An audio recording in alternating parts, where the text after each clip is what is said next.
ইসরায়েলের Ben Gurion বিমানবন্দরে ক্ষেপণাস্ত্র হামলার জেরে উত্তপ্ত মধ্যপ্রাচ্য। হামলার দায় ইরানের ওপর চাপিয়ে তেহরানকে হুঁশিয়ারি দিয়েছে যুক্তরাষ্ট্র ও ইসরায়েল। এর তীব্র নিন্দা জানিয়েছে ইরান। যুক্তরাষ্ট্র বা দেশটির মিত্রদের যেকোনো হামলা বা হুমকির কঠোর জবাব দেওয়া হবে বলে কড়া বার্তা দিয়েছে তেহরান। সোমবার জাতিসংঘের প্রধান ও নিরাপত্তা পরিষদের প্রেসিডেন্টকে পাঠানো এক চিঠিতে জাতিসংঘে ইরানের স্থায়ী প্রতিনিধি সাইদ ইরাভানি এমন মন্তব্য করেন।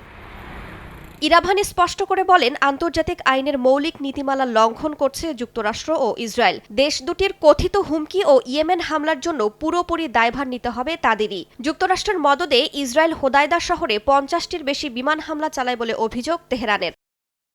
এদিকে পারমাণবিক কর্মসূচি ঘিরে ইউরোপীয় 3 দেশ ফ্রান্স, জার্মানি ও ব্রিটেনের সঙ্গে অরাজনৈতিক ও গঠনমূলক আলোচনায় আগ্রহ দেখিয়েছে তেহরান। সোমবার ইউরোপীয় ইউনিয়নের শীর্ষ কূটনীতিক কায়া কাল্লাসের সঙ্গে ফোনালাপে একথা জানান ইরানের পররাষ্ট্রমন্ত্রী আরাকচি।